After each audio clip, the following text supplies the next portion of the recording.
Bonjour, nous voici au Mondial de l'Auto, stand Honda, journée réservée aux journalistes. J'en ai trouvé deux qui ont accepté de faire une petite interview avec nous. Donc, quel est votre programme sur un événement tel que le Mondial, sur une journée ?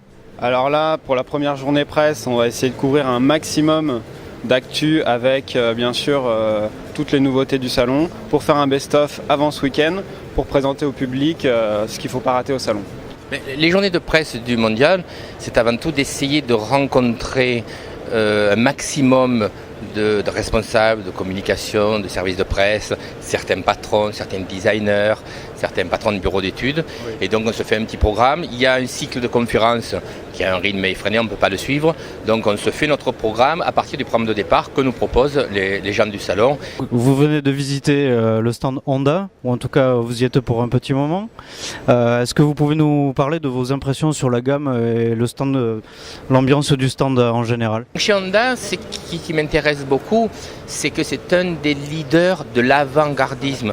Moi, je suis motard avant d'être automobiliste et j'ai roulé de la 125 Honda Twin jusqu'à la 1000 CBX 6 cylindres un petit peu surtout.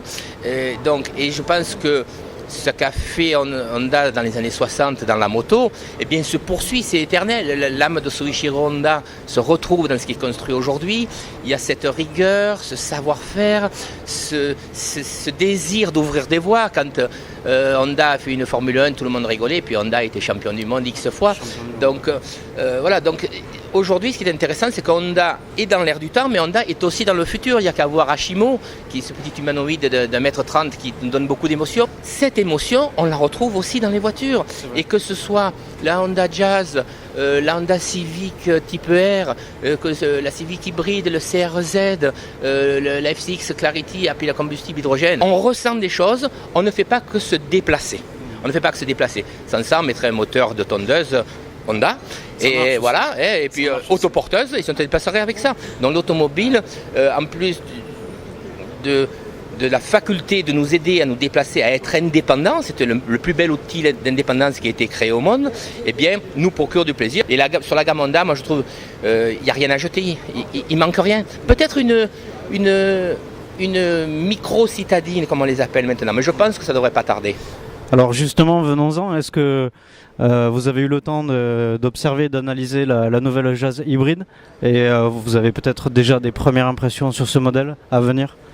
La Jazz hybride, l'hybride chez Honda, c'est connu, d'accord, c'est maîtrisé, hein, vous êtes à vitesse de croisière et je pense que la Jazz hybride maintenant, après une ouverture justement de cette niche qui s'ouvre, avec la Jazz hybride, vous allez avoir madame et monsieur tout le monde qui regardaient un peu les hybrides du coin de l'œil parce que l'esthétique des premières hybrides, c'était pas très excitant, hein. Donc, alors que là maintenant, on a des voitures qui se confondent presque avec les voitures à moteur thermique. Et après, en technologie, c'est quand même pas mal. Si, quand on se déplace, on ne pollue pas trop. Et voilà, c'est extrêmement agréable. Je pense qu'il n'y a pas besoin d'être devin pour dire que la Jazz hybride va cartonner. Mais ça, c'est pas un secret, vous le savez mieux que moi. Hein. La Jazz hybride, elle a un look très sportif pour un modèle hybride. C'est assez sympa. Bon, la couleur aussi est très joyeuse. Et l'hybride, c'est vraiment ce qui est à la mode en ce moment et je pense qu'aucun constructeur ne peut passer outre ce type de motorisation. Voilà. Donc c'est une très bonne idée pour Honda d'avoir fait ce modèle.